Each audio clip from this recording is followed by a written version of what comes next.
setengah peting kade. Lain setengah gelo belenggu. Barukan setengah edan. Setengah peting. Nyaho ajis lain setengah tubuh. Setengah peting. Aing kadang-kadang lain setengah main, setengah peting. Astagfirullahaladzim, anjing.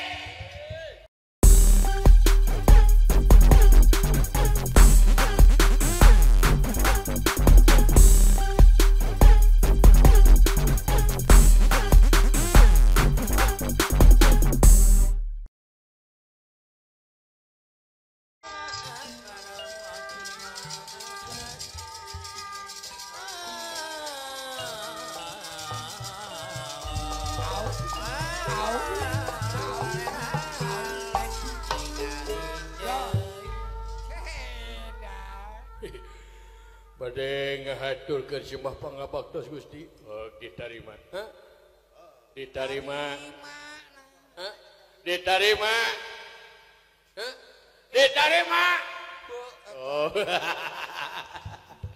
Biasa tas di masjid. Coba itu. Teu ngomong ka masjid diterima jual nyebut ka masjid. Diterima. Iya biasa ngajar ngaji ka masjid. Bukan menurang. Budak-budak ke diajar sholat enak ku abdi teh. Teu nanyakeun aing sholat. Si budak ieu mah buah si bolot ieu mah nya. Teu nyambung teh. Ya da sia teh mah mata kitu. Sabab generasi muda ayeuna mah geus loba nu ninggalkeun sholat. Oh benar. Sedengkeun cek keterangan as-sholatu imadudin. Tuh, apa itu artinya? Aing ge nya imadudin. Aisyah. Lain imah si Udin, imadudin. Astagfirullahaladzim. Saya nyebut imah si Udin, imadudin. Aduh, mata krungsing ara imah. Meni kekeh si goblok si teh. Jadi as-sholatu imadudin, yen sholat teh tihangna agama. Nyaho tihang agama. Aisyah eta kumaha? Tihang agama. Nyaho ini jauh-jauh kana tihang listrik kan sia. As-sholatu imadudin, yen sholat teh tihangna agama. Aing nyebut agama belegu. Lain tihang saung belegu tihang agama. Sing sajalma anu ngadegeun sholat eta berarti ngadegeun agamana. Lamun jalma teu ngaraksakeun sholat berarti secara teu langsung nyaeta ngaruntuhkeun agamana. Pandina rukun Islam teh nyaeta syahadat, sholat, puasa, zakat jeung munggah haji. Bener. Eta rukun Islam. Sabab ari sholat teh fardu ain. Nyaho ajik aya ge fardu ain. Yes, fardu ain. Lain fardu anjing, fardu ain. Astagfirullahaladzim. Aya ngababuk we. Hayang neungeul aing mun budak teh deuleu. Fardu ain mun sunut. Malahan sholat teh nyaeta aya 5 waktu. Lamun keterangan disebutkeun Islam sholat teh aya isya. Nyaho aing isya. Lain goreng pisang isya. Astagfirullahaladzim. Oh, cak aing ge isya. Lain isnen isya. Ari isya teh nyaeta sabaraha rakaat? Nyaeta 4 rakaat. Nyaho yes 4 rakaat. Berarti tara sholat sia nya.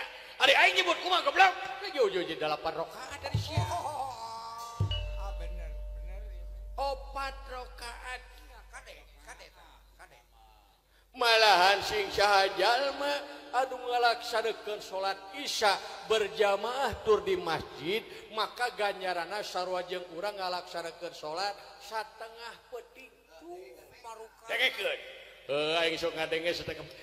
Satengah peting. Setengah peting kade. Lain setengah gelo belenggu. Barukan setengah edan. Setengah peting. Nyaho ajis lain setengah tubuh. Setengah peting. Aing kadang-kadang lain setengah main, setengah peting. Astagfirullahaladzim, anjing. Lamun kongang disunut ceulina teh dangdut teh. Bina-bina. Tong seserian, lain sari goblok aing halal. Aduh ngawilu Ya. seri. tuluy aya di salat subuh Oh, ieu. ngadengeng subuh lain subuh Sebab kunaon? orat salat subuh teh nyaeta 6 rakaat tah geuning 2 rakaat Dua. Tolong. kowe sebut dengan 6 rakaat bener si gelot teh deui 2 rakaat. malahan sing cek keteranganana sing sajal mah anu salat subuh 2 rakaat di masjid kalayan manehna ini ti imah mopoek ini ka masjid tuluy salat subuh berjamaah di masjid yakin ganjaranna lir ibarat kurang salat sapeting jeput aing ngadeng sapeting jeput kudu ngisi teh kemana karep astagfirullahaladzim dulu ingat sholat subuh teh ngadaguan matahari terbit sok kurang sholat nyaeta 2 rakaat atau 4 rakaat kasebut teh nyaeta sholat isrop nyaho isrop aing nyaho lain sirop isrop nah jauh-jauh kana sirop ari maning ari isrop teh lamun ngalaksanakeun sholat isrop sanajan urang gede dosa sagede budah lautan bakal dihampura ku Allah Subhanahu wa taala tuh lamun 4 rakaat urang bakal dijauhkeun tina neraka 2 parit aduh bener euy lain 2 galon 2 parit gelo mah nya salat di galonan goblok bisa teh ya apa beberang aya salat lohor nyaho aing lohor Si eta nahanya. nyaho jauh-jauh kena lonok lohor lain lonok lohor Manya salat lor. nyaho aing ge salat lohor sabaraha rakaat sing lohor 8 tah geuning bener Teja. 4 kumaha dedengena si jurig adik aing Nah, sudah ini 4 nya geus lohor nyaeta salat asar 4 rakaat ngadenge aing asar nyaho lain dahar asar lain. dahar mah beda nyatu atuh eta mah Gusti aduh kan dituna magrib nyaho magrib maghrib Kadek. magrib lain makruh magrib astagfirullahaladzim nya eta teh nya eta fardu ain aya deui nya eta fardu kifayah nyaho aing kifayah nyaho lain ci udin kifayah model ayeuna nyolatan mayit nya eta teh asupna teh kana fardu kifayah hartina fardu kifayah teh sing sajalma nu ngalaksanakeun nyaeta salat mayit bila mana lemur eta maut sanajan mawakil ukur ti luar mata gugur eta dosa urang lemur eta tapi sebaliknya lamun teu nyolatan eta mayit maka dosa salemur eta sabab eta fardu kifayah ya kamalahan lamun bisa yeuh bisi aya kolot maneh maut wayahna pulasara ku maneh nya sing bener pulasara ku maneh malahan pangkeung-keungna di alam kubur dulur eueuh deui pangkeung-keungna di alam kubur teh nyaeta malaman pertama Kang saha sanajan boga pamajikan geulis harta bana berubah di pantau patulaya di tengah imah di mana malam pertama maut mah moal baya batur ngandi dia di keterangan sing saja menunya akak keluargana di mana geus maut di malam pertama sok geda salat unsi sok ngadenge tipikai unsi unsi lain ucing unsi jojo kana ucing sa unsi nyaho aing oge nyaho aing ge unsi lain ucing beleguk malahan urus si mayit teh kurangnya sacan dikubur teh ku urang teh diurus heula diukur eta mayit nya sabaraha panjangna eta mayit diukur ku rapia atau ku rokrak supaya dina kuburan teh teu panjang teuing atau teu pondok teuing kumaha lamun eta mayit panjang kuburan ponok mah nya diparekoskeun. Nya aing ge nyaho belegis diukur heula. Ukur kade. Nah, haji. Aral Aing mah goblok iskeun bae maot pada bakal urang oge. tong diseur cerita. Bakal kasamper urang oge apa ceketrangane kulu nafsin daikatul maut sakabeh makhluk nu bernyawa bakal pinangih jeung maut pisah raga tina nyawa. Tong jeurik dangke urang bakal kitu sia teh dengekeun ku maneh.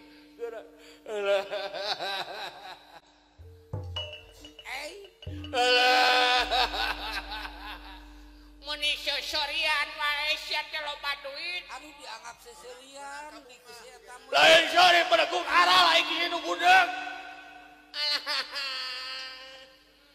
Muni teu ngabejaan aboh di blok ieu teh. Oh abong loba baraya. Abong loba baraya, abong loba CS, abong loba dahareun. Muni teu ngajak teu ingat ka dulur. Teu ingat ka baraya. Yo, ieu teh babaturan ieu teh. Cing atuh. Diukur heula eta si mayit teh nya sabaraha panjangna. Ku awi. Oh, peda loba dahareun. Ada. Peda aya cau. Peda aya itu ada hareun. Ya, ngabejaan kade ulah sologoto teh kana dahareun teh. Sabab aya komo makanan-makanan kaleng seperti anu aya geuningan rambutan nu di kalengan buatan luar negeri eta teh ngandung zat kimia. Bahan pengawet. Make zat pengawet matak teu aneh lamun jalma aya panyakitna kanker, liver, kolesterol, diabetes. Sabab eta teh loba teh ngadahar makanan kaleng. Anggur si urang dahar mah nu alami seperti kulub hui, kulub sampe, sepantales, non kolesterol. Aing ge ngadenge belagu kitu. Is, sampe. Aji beuki lieur goblok aing mah. Hiji wae lieur komo datang budak hiji deui. Diukur heula eta mayit teh sabaraha panjangna. Iga manggil papai sampe main bisa. Haji aing mah. Bisa aing oge papai sampe mah gampang. Tah aing pernah tukang bajigur, dagang bajigur aing ahli ngir papai sampe mah gampang. Pan ukur heula. Di bejaan cara ngir papai sampe ku kuring. Degekeun geura. Diukur heula eta si mayit teh sabaraha panjangna. Tak geus diukur eta si mayit teh tuluy urang Init ka kebon ala sampeuna.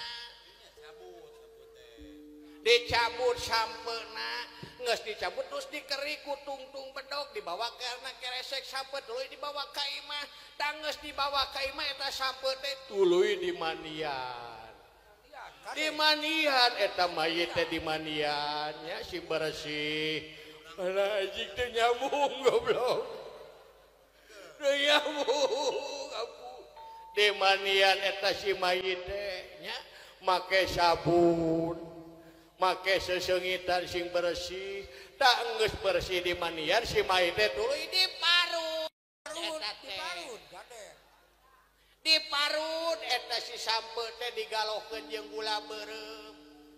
Dangeus make gula beureum digalokeun dina baskom. Tu eta si sampe teh dibungkus ku boe. Boy, dibungkus. Dibung aja goblok. Manya aya mayit dibungkus ku. Aya umpai sampe dibungkus ku boe anjing. Ulah ceurik ih dengekeun. Astagfirullahaladzim.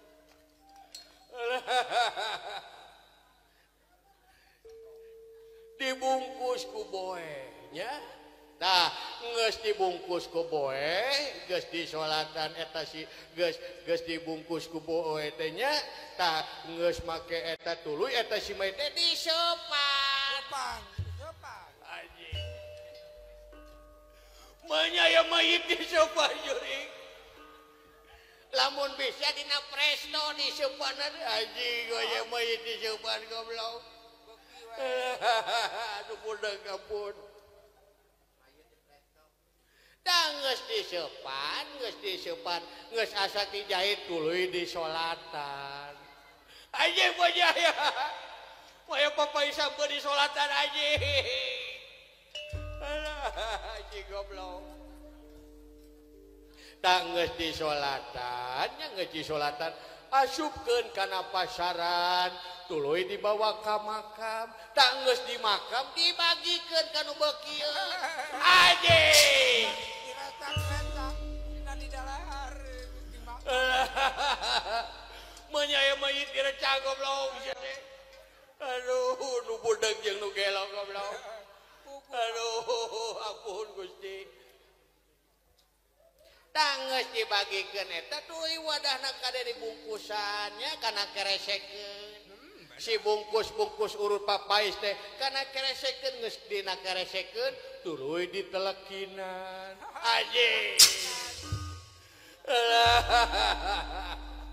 Maya wae bungkus papais sampun ditelekinan joreng anjing. Ini sia ini aing bisi paru-paru goblok. Ini sia.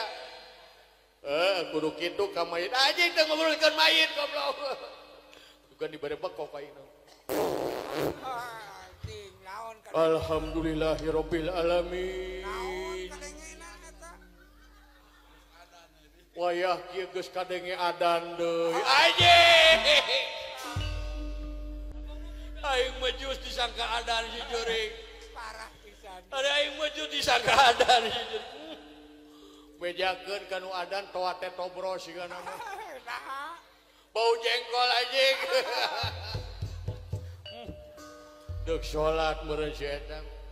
Kitu deuk mah teh hampu mah. Rek nyieun papai sampo ayeuna. Ada nawaran. Pangiekeun ngalah sampeuna ka bonu itu ngalaina goblok eta mah kebon batur bergong. Di ala ayeuna ku aing. Hei, kebon batur, kebon batur. Maling. Aing eban ditewak beli goblok. Nah, nu bararudeg.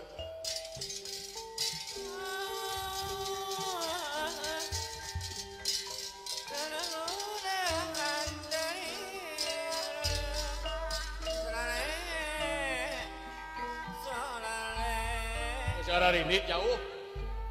Garau. Pindah-pindah teuy.